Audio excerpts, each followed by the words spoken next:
Kia ora. The management practice that I am going to identify is pasture management. Recently I went out onto picky farms to investigate how they manage their pasture growth.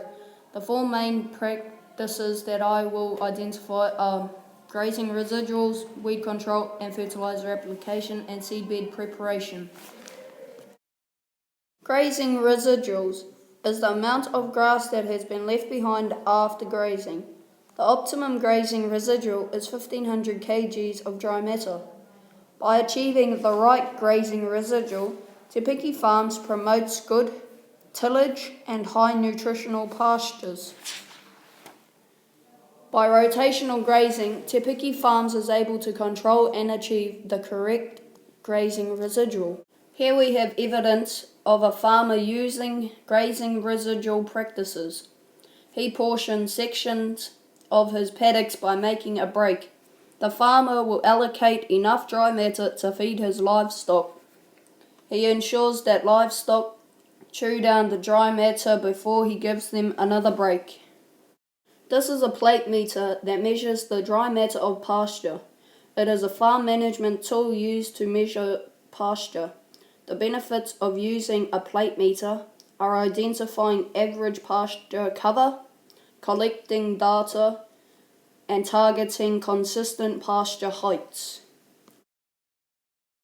Weed control is another very important management practice.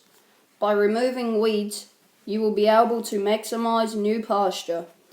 The weed varieties found on Te Piki Farms are ragwort, Californian thistle, blackberry and Scotch thistle.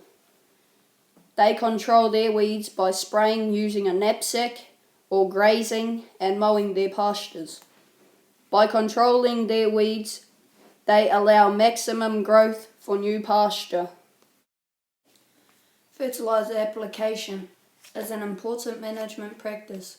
Fertilizer is any material applied to the soils or pasture.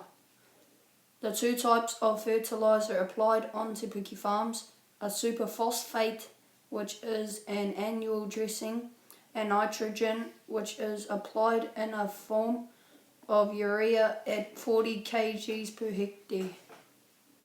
Fertilizer is applied after the cows graze the paddock.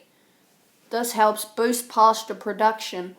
Urea is applied once the farm receives 10 millimeters of rain. It is important to apply when there is moisture, otherwise it is lost to the atmosphere.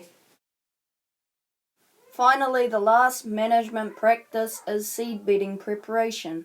This is when the farmer prepares the soil in which seeds are to be planted. Seedbed preparation involves tillage via harrow and cultivators. The preparation of seed beds include the removal of debris, leveling, breaking up the soil, and fertilizing. Seedbed preparation will ensure quality pasture is grown. Free draining soils, moisture, sunlight and fertilizer are all needed to grow good pasture.